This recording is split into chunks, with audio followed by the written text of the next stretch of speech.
नवी दिल्लीतलं महाराष्ट्र सदन सध्या चर्चेचं केंद्र बनलंय।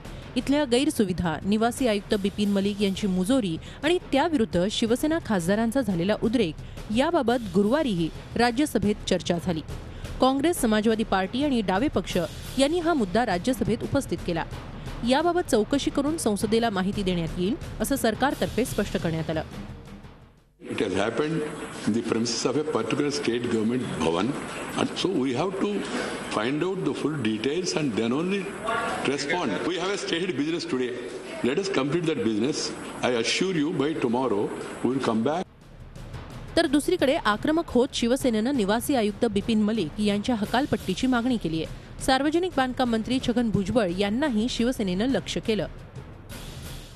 तो सगळा कारभार झाकण्यासाठी हा एक वेगळा वळण देण्याचा हीन प्रकार केला जातोय। आम्ही त्याची पर्वा करत नाही, कारण आमच्या मनात तसं काही नव्हतं। अभिनेते नाना पाटेकर यांनीही याबाबत आपलं मत मांडलंय। नाही, पण एक सगळाच प्रकारच असा इतका विचित्र आहे की तिथे आपल्या महाराष्ट्र सदनामध्ये गोष्टी का नीट होत नाही आहे, कुठे चुकीचं होत आहे। बरं, जी पद्धत होती की जे काही चपाती म्हणे तोंडात कोंबली आणि अमुक तमुक, ही पद्धत नाही बरोबर। म्हणजे मी नाही तसं करणार। मी म्हणेन की अरे बाबा, ही चपाती खाण्यासारखी नाही आहे, तू खाऊन बघ। पण म्हणजे त्याच्यामागे त्याचाही उद्देश त्याचा काही रोजा तोडण्याचा असेल असं वाटत नाही। पण समजा काही जरी झालं तरी पण ही पद्धत नाही बरोबर। महाराष्ट्र सरकारनंही आता चौकशीचे आदेश दिलेत। केंद्र आणि राज्य सरकारनं केलेल्या चौकशीनंतर तरी महाराष्ट्र सदनाचा कारभार सुधारावा अशी अपेक्षा व्यक्त होतीये। Bureau report, Zee media, Mumbai.